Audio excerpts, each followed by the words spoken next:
Music, news, sport. Every day for you on the web. LecoChannel.it, the Blue Light Blue Radio. Cambia gioco dalla parte opposta, dove mette giù un ottimo pallone Magonara, si appoggia a Malgrati, il cross dove c'è Capogna, strattonato la palla dentro e Carboni non riesce a deviare in porta. L'ottimo assist di Capogna. Carboni ha dovuto districarsi nell'area piccola, lascia Alisai che pensa al cross, poi rientra sul mancino, la palla è sul secondo palo, la sfera oltrepassa la linea di fondo dopo il colpo di testa di Moleri, un colpo di testa in posizione in equilibrio precario. È chiamato lo stesso Danna a incrociare da mister Gaburro con Lisai. Corna di testa per lo stesso Danna, Segato, il pronto, il cambio di campo per Draghetti che punta all'area di rigore, va verso il centro, l'appoggio a Danna, la conclusione della rete! Simone Danna punisce ancora da fuori area, gol simile al secondo siglato in Veruno, un rasoterra che lascia Bonofiglio incolpevole spettatore della rete blu celeste. 14° minuto, Danna ancora lui a sbloccare. Barale imposta, Sana, Giglio in avanti, non controlla Moleri.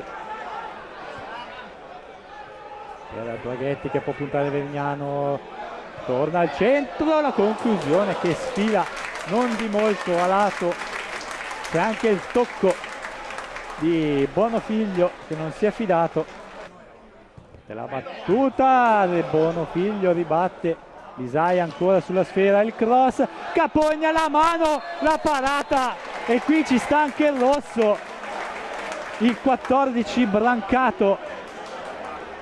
La parata è sembrato di vedere, ma si lamentano a gran voce i giocatori giallorossi, è sembrata una parata a 1 metro dalla linea di porta sulla conclusione di testa di Capogna. Parte il numero 8 blu celeste, la conclusione, la rete che spiazza Bonofiglio, rete al 28° di Segato, scusate, Segato.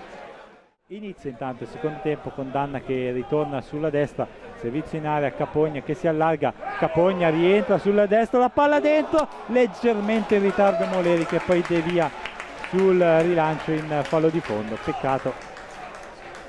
Può allargare su Draghetti, palla che arriva al numero 7 al limite dell'area, cerca il fondo, la conclusione, Bonofiglio e poi libera l'area in angolo Sana.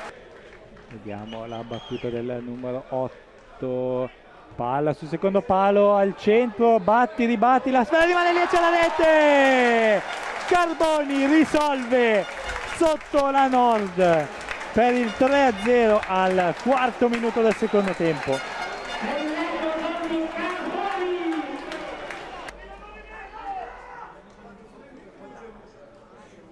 Parte sul secondo palo, la stacco e c'è il salvataggio di Carboni,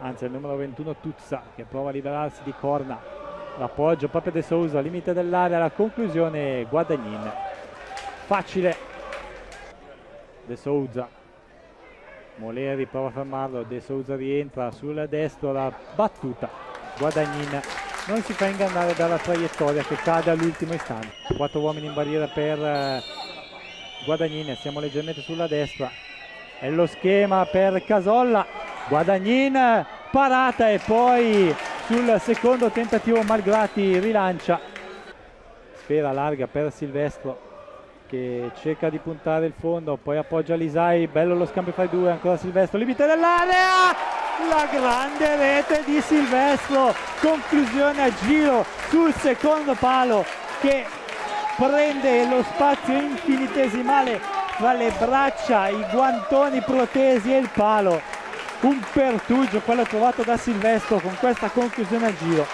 43 minuti, Lecco 4, Bra 0. Music, news, sport. every day for you on the web. LecoChannel.it. The Blue Light Blue Radio.